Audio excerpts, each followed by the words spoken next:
Hello, welcome to Skandu sweety vlogs. ఈరోజు ఇన్స్టెంట్గా జున్ను ప్రిపేర్ చేశాను. అది ఎలాగో చూపిస్తాను. ముందుగా 1/2 లీటర్ ఫుల్ క్రీమ్ మిల్క్ తీసుకోవాలి. అందులో 100 గ్రామ్స్ జున్ను పౌడర్ని యాడ్ చేయాలి. నేను ఇక్కడ చూపిస్తున్నాను కదా, అది తీసుకున్నాను జున్ను పౌడర్.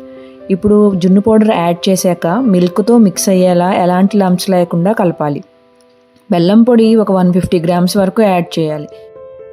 ఇది కూడా మిల్క్తో బాగా కలిసేలా కలపాలి. మిల్క్, జున్ను పౌడరు, బెల్లం పొడి బాగా మిక్స్ అయ్యేలాగా కలుపుకోవాలి.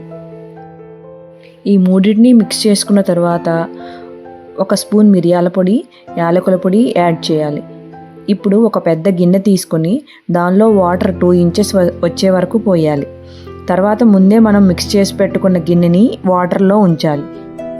గిన్నె 4 సైడ్స్ పెద్ద గిన్నెకి తగలకుండా ఉండేలా చూసుకోవాలి. జున్ను ప్రిపేర్ చేసే గిన్నె మీద ఒక ప్లేట్ పెట్టాలి. మొత్తం కవర్ అయ్యేలా పెద్ద గిన్నె మీద ఇంకో ప్లేట్ పెట్టాలి. ఒక 20 మినిట్స్ మీడియం ఫ్లేమ్లో ఉడికించుకోవాలి. ఇప్పుడు 20 మినిట్స్ తర్వాత ఒక స్పూన్ తీసుకొని జున్నుని ఉడికిందో లేదో చూడాలి.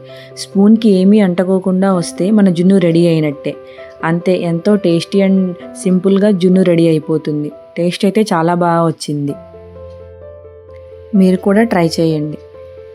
మన ఛానల్లో ఒక పొడుపు కథ అడుగుతాను, సరదాగా ఆన్సర్ తెలిస్తే కామెంట్ చేయండి. పొడుపు కథ వచ్చేసి, చారెడు కుండలో మానెడు పగడాలు, నేనెవరిని? మీకు ఆన్సర్ తెలిస్తే కమెంట్ చేయండి. Thank you for watching.